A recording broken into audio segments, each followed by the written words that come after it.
The Frankfurt deal was finally closed. 6 grueling days of negotiations, and I'd secured the European expansion my boss had been chasing for 2 years. My body ached from the 9-hour flight, but triumph pulsed through me as I steered my rental car toward my parents' suburban home. My suitcase waited in the trunk. I'd promised Mom I'd stop by before heading to my apartment, knowing she'd want to hear about my trip and probably force-feed me something homemade. The setting sun painted the familiar neighborhood in amber hues as I turned onto Maple Street.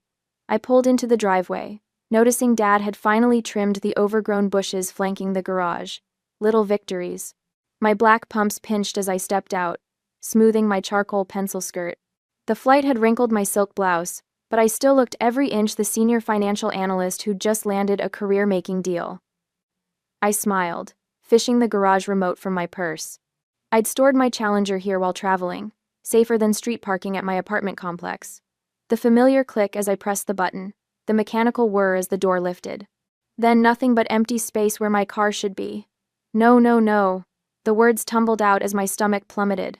The garage stretched before me, barren except for Dad's lawnmower and Mom's gardening supplies. My fingers went numb. The remote clattered to the concrete as I dropped my suitcase and rushed toward the house. This couldn't be happening. Not my car, not my Challenger. I burst through the side door into the kitchen. They were waiting for me, Mom, Dad, and my sister Kendra seated around the oak table like they were staging an intervention. The silence hit me first, then the guilt radiating from each of them. Dad couldn't meet my eyes. He stared at his calloused hands spread flat on the table. Avery, honey. Mom's voice carried that sugary tone she used when breaking bad news. Don't overreact. Where's my car? The words scraped my throat. Kendra straightened her shoulders, confidence plastered on her face like one of her makeup tutorials. It's just temporary, Av. I'll pay it all back. Pay what back? My voice dropped dangerously low. Where is my Challenger? Mom glanced at Dad, who still wouldn't look up. We had to make a tough decision, sweetie. Kendra needed startup capital for her business, and we took it to Cornerstone Pawn. Dad finally spoke, his voice rough. Got $45,000 for it. The room tilted sideways. You did what with my car? It's a loan against the car, not a sale. Kendra jumped in. Once my cosmetics line launches, I'll pay it back with interest. You'll have your car back in no time. My mind flashed to the endless nights I'd spent hunched over spreadsheets at Bridgewater Capital. 70-hour weeks for 6 years straight. Saying no to vacations, to a better apartment, to everything while I saved. I remembered Grandpa's weathered hands guiding mine over the engine of his friend's Challenger when I was 9. These machines aren't just transportation, Avery girl. They're dreams made solid. His eyes had crinkled with absolute certainty. Someday you'll have your own beauty. Just be patient. The day I'd finally driven my Challenger home, tears had streamed down my face. Not just for the glossy black paint or the rumble of the engine, but for what it represented. Proof that my sacrifices meant something. My cosmetics startup is revolutionary, Kendra was saying, flipping her hair over her shoulder. I've developed a formula that, I don't care if you've discovered the fountain of youth in a bottle. My voice cut through her pitch. That car wasn't yours to take. Mom's lips thinned. Now Avery, family helps family. You make plenty of money at your job. Kendra needs this chance to succeed. So you used my spare key? And my title? The betrayal burrowed deeper with each realization. You committed fraud. Dad flinched. We're your parents, Mom countered. We've always supported both our girls equally. A bitter laugh escaped me. Equally? That's what you call this? My phone buzzed in my pocket. I pulled it out automatically, glancing at the notification. My insurance company alerting me to a lien placed against my vehicle. Ice replaced the fire in my veins. This wasn't just about money. This wasn't even just about my dream car. This was about respect, something my family had never given me. You have 30 days, I said, my voice steadier than I felt. 30 days to get my car back, or I'm pressing charges for fraud and theft. Charges? Mom gasped. Against your own family? Family doesn't steal from each other. I turned toward the door. 30 days. Their shocked expressions followed me as I walked out, slamming the door with enough force to rattle the family photos on the wall. Photos that suddenly seemed like fiction, smiling faces hiding the truth that in this family, my dreams had always been considered disposable. The pawn shop reeks of desperation and cheap air freshener. I straighten my blazer, trying to look like a woman who belongs here rather than one whose world is collapsing. My reflection in a dusty display case shows mascara tracks I missed washing away this morning. Miss Martin. The pawnbroker Gordon, according to his name tag, slides paperwork across the counter. His voice carries the practiced neutrality of someone who witnesses financial catastrophes daily. Your vehicle was brought in 5 days ago. Loan amount $45,000, plus our standard fees. I scan the documents, my finance training kicking in automatically. $3,000 in fees? That's practically predatory. 5. Gordon's face remains impassive. Classic car market's volatile. We take risks. And if the loan isn't repaid? After 35 days, we auction the vehicle. He taps a paragraph of fine print. Full payment required by October 3rd. $48,000 total. My stomach twists as I flip to the next page. There it is, my signature. Except it isn't mine. The forgery is close enough to fool the pawn shop but misses the slight upward curve I always make on the final N. This isn't my signature. Gordon's expression shifts slightly. Ma'am, if you're suggesting fraud, I'm not suggesting, I'm stating. I pull out my driver's license, then a recent work contract. Compare them. He studies the signatures, discomfort growing visible. I'll need to speak with my manager about this. Please do. And while you're at it, pull the security footage from when this transaction happened. My voice sounds calmer than I feel. I was in Frankfurt, Germany. 20 minutes and one manager later, the reality settles like concrete in my chest. My parents committed actual fraud, criminal fraud. The kind people go to jail for. We can file a police report right now, the manager offers.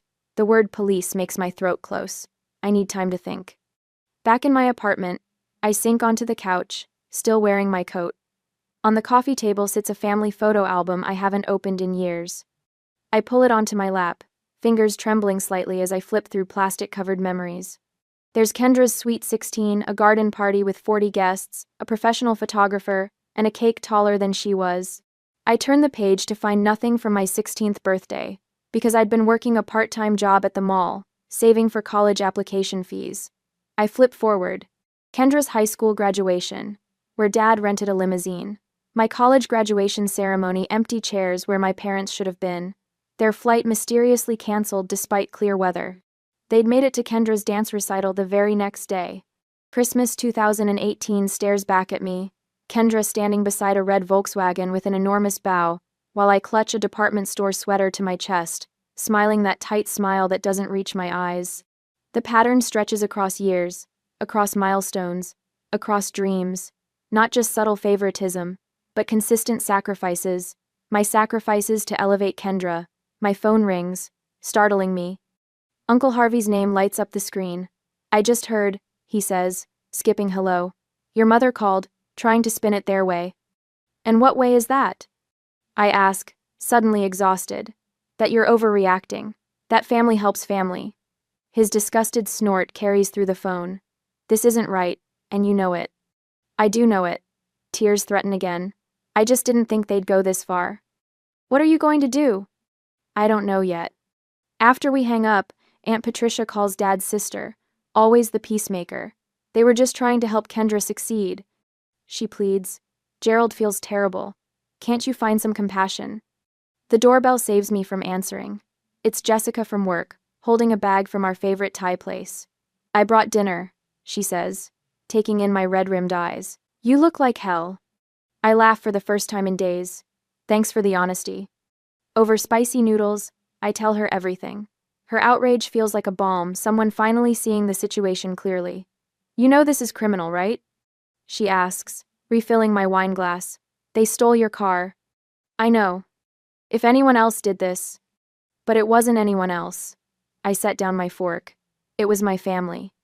That makes it worse, not better. Jessica's voice softens. What does your boss say? That family can cut deeper than anyone. I'd broken down in his office earlier, something I'd never done in 6 years at Bridgewater. He's giving me space to handle it. The next morning I text Kendra.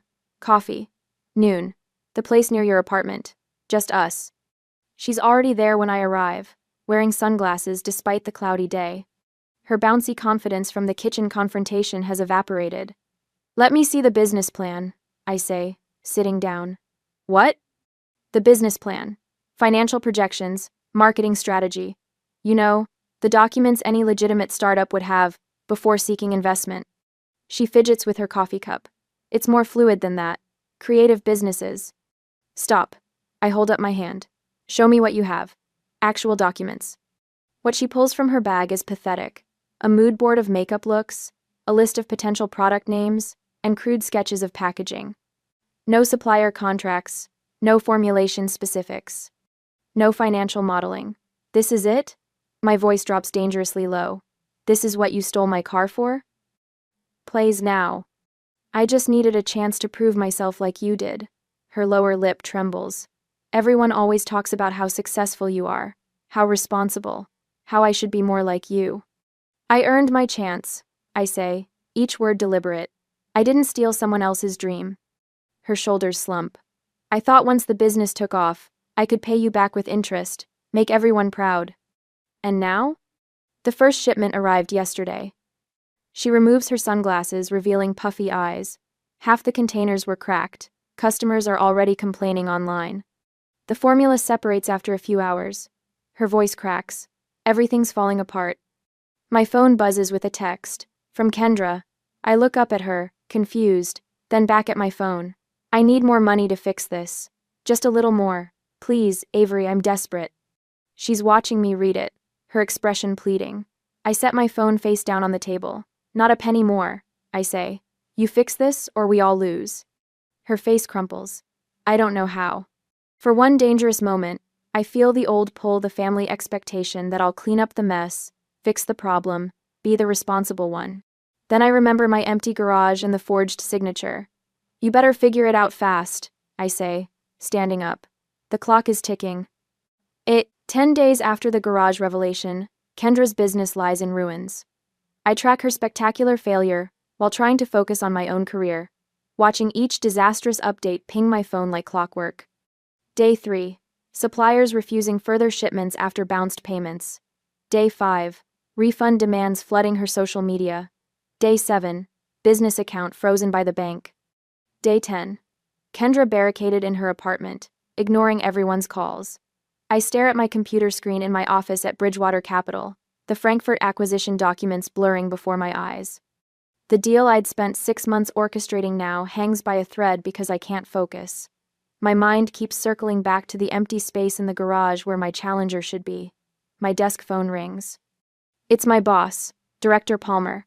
Avery, I need those final projections by 4. His voice carries that edge of concern that's been growing over the past week. You look exhausted. Everything okay at home? I force a professional smile into my voice. Everything's fine. You'll have those projections within the hour. The lie tastes bitter. Nothing is fine. My family betrayed me. My sister's business is imploding. And my career might follow if I can't compartmentalize better. When Sunday arrives, I park my rental at the curb outside my parents' house instead of in the driveway. A small rebellion, but it feels necessary. The familiar smell of pot roast Mom's peace offering wafts from the kitchen as I enter. Dad sits at the table, shoulders slumped under an invisible weight. Mom fusses with the china plates, the good ones reserved for Christmas and crises. Kendra arrives late, her designer sunglasses hiding puffy eyes, her confident stride replaced by something slower, smaller. Let's eat while it's hot, Mom says, serving Dad first as she always has. We sit in silence, broken only by the scrape of forks against plates. I cut my meat into precise squares, focusing on the pressure of knife against ceramic to keep from screaming. Mom breaks first. Kendra's having a difficult time with her business. She pats Kendra's hand. Everyone fails sometimes. I set down my fork.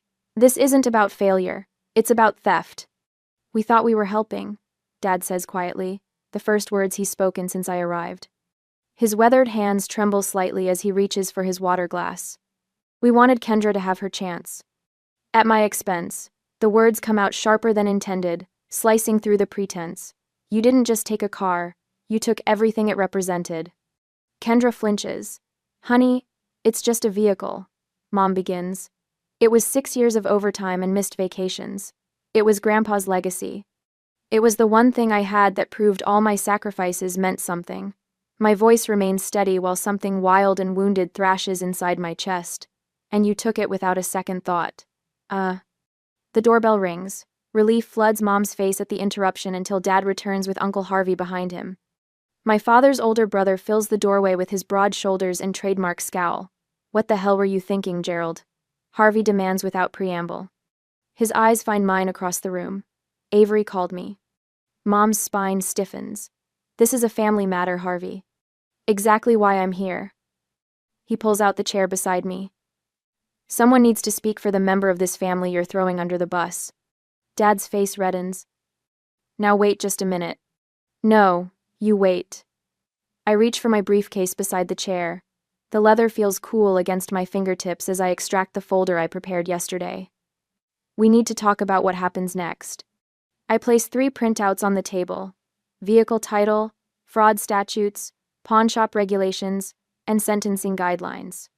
The papers land with the weight of grenades. "This is a felony." I tap the first document. "I could send you both to jail. Anyway." Mom's face drains of color. "You wouldn't." "I don't want to." The truth of this surprises me.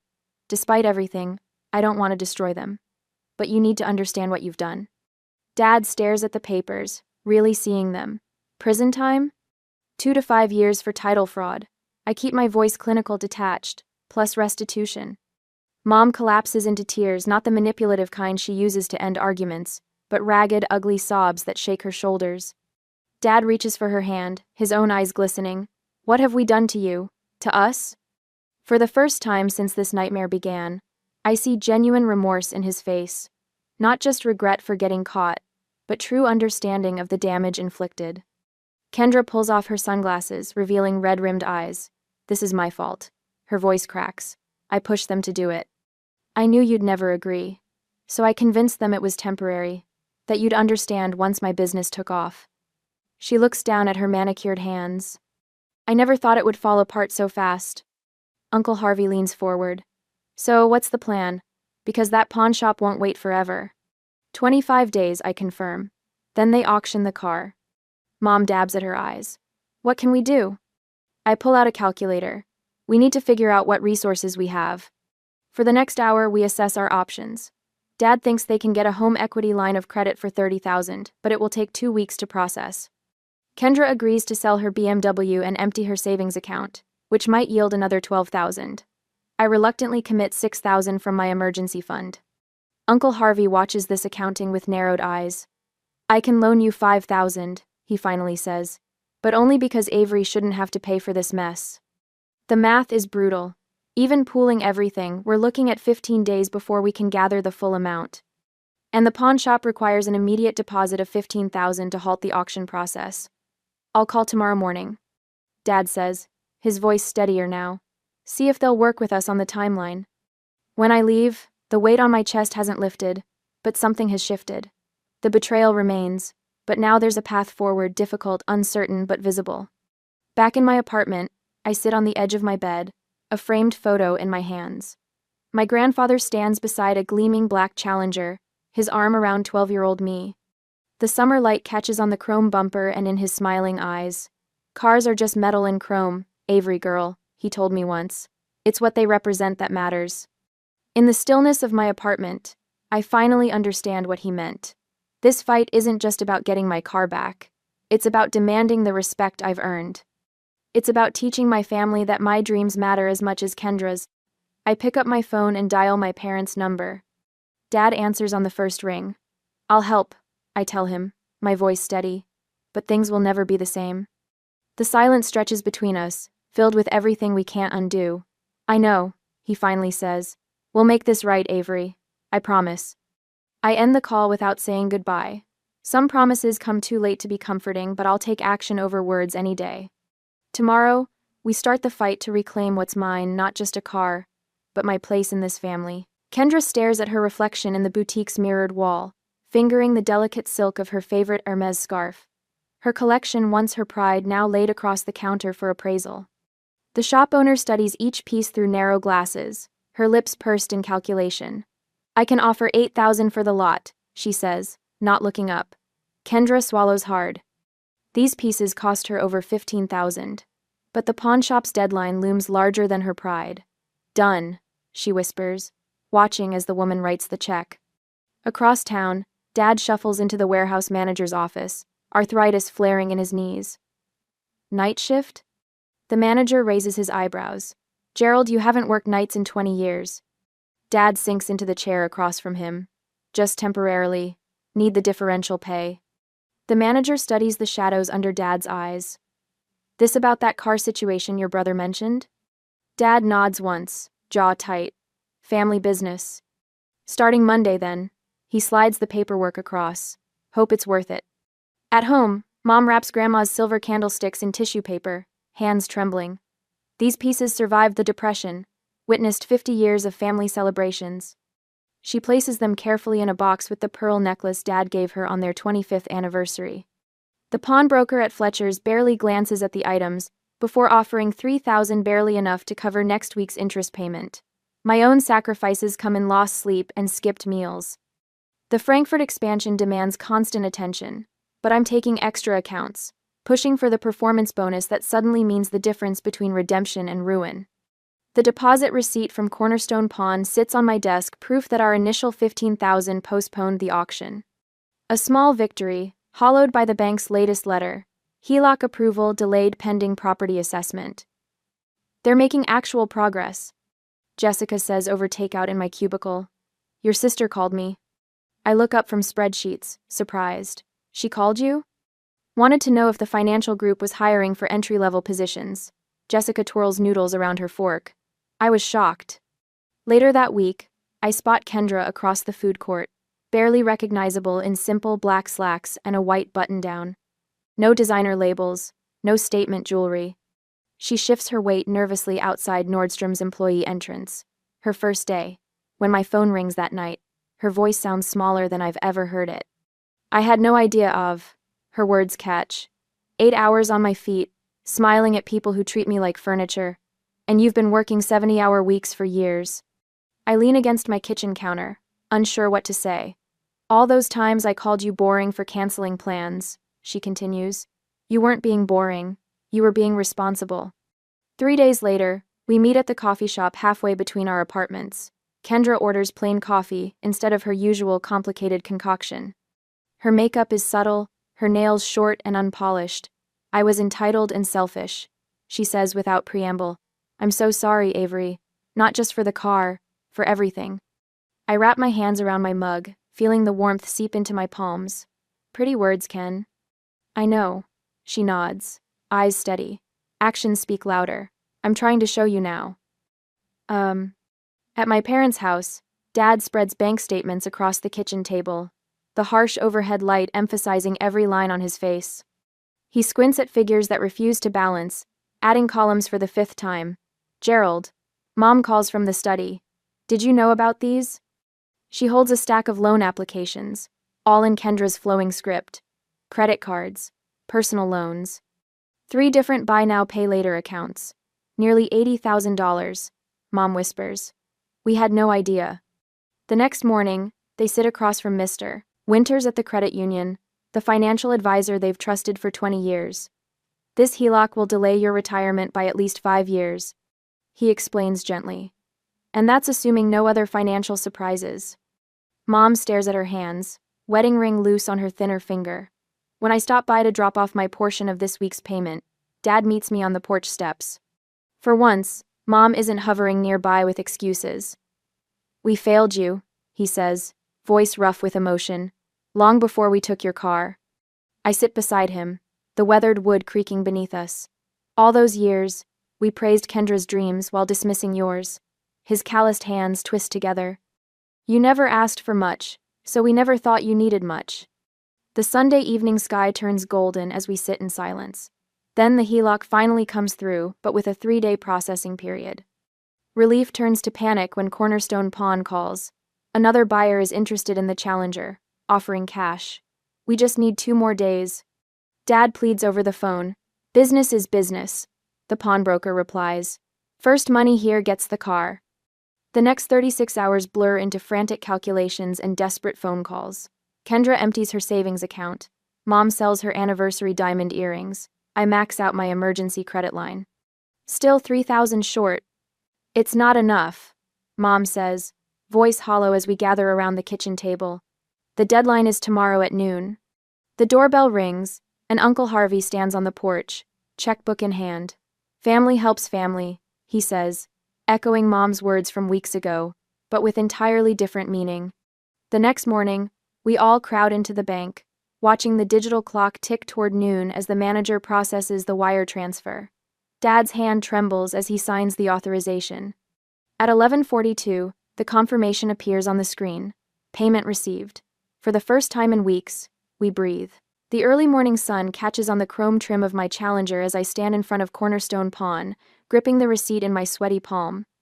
After 30 days of family sacrifices, arguments, and enough tears to fill the Colorado River, we've scraped together the $48,000. Every penny accounted for. My throat tightens as I push through the glass door. The same pawnbroker who took my car sits behind the counter, eyebrows lifting in recognition. "Miss Martin," he says, sliding paperwork across the counter. "Here for your vehicle." I nod, unable to trust my voice. My signature feels foreign as I scrawl it across each line, the pen trembling between my fingers. The broker counts the cashier's check twice before sliding over a folder containing my title and a set of keys. "All square," he says, but I barely hear him. My hands shake so badly I nearly drop the keys. Cold metal against my palm, the familiar weight I'd thought I might never feel again. Standing in the lot, I trace my fingers along the glossy black paint, feeling for imperfections, for evidence of mistreatment. The chrome trim catches sunlight, sending it back in blinding flashes. "They detailed it yesterday," the broker mentions from behind me. "Policy before return." I don't answer. This moment should feel triumphant. Instead, it tastes like ash victory hollowed out by betrayal. Grandpa's voice echoes in my memory. "Cars are just metal and chrome. It's what they represent that matters." What does this car represent now? Not just my hard work and sacrifice, but the knowledge that my family saw my dream as disposable. The engine rumbles to life with a familiar growl that vibrates through the seat. Tears stream unchecked down my face as I pull away from the pawn shop, each mile between us allowing another fragment of emotion to break loose. By the time I reach my apartment, my cheeks are soaked, mascara probably tracking dark rivers down my face, but my car is home. 3 days later, my phone buzzes with a text from Mom. "Sunday dinner? 5 p.m. Your father's grilling steaks. Cute donde." The invitation lands like a stone in my stomach. I consider declining but type back a simple, "I'll be there," instead. Some conversations can't happen over text. Sunday arrives with perfect spring weather. The Challenger's engine announces my arrival before I even turn into their driveway. Dad stands by the grill, spatula frozen mid-flip as I park. Mom appears in the doorway, worrying a dish towel between her hands. Dinner is an exercise in awkward silence, punctuated by requests to pass the potatoes or comment on the weather. Kendra picks at her food, eyes downcast. Nobody mentions the elephant sitting at the table with us. Finally, Dad clears his throat, setting down his fork with deliberate care. "Avery?" he begins, voice formal as a stranger's. "I've prepared some things I'd like to say." He pulls a folded paper from his pocket, hands visibly trembling. "I betrayed your trust. I violated your property rights. I failed in my duty as your father to protect what matters to you." Each sentence sounds rehearsed but sincere, his eyes darting between the paper and my face. Mom reaches across the table, tears spilling. "Please forgive us, sweetheart. We were wrong. So terribly wrong." Kendra straightens in her chair. "I've been working at Macy's for 3 weeks now," she says, pulling out a small notebook. "I've created a budget plan to pay back my portion. It'll take time, but every penny will be returned." They watch me, 3 faces tight with hope and fear. "Healing takes time," I say finally, setting my napkin beside my plate. "Trust isn't rebuilt overnight." The relief in the room is palpable, though no one smiles. They understand this isn't forgiveness, just the willingness to try.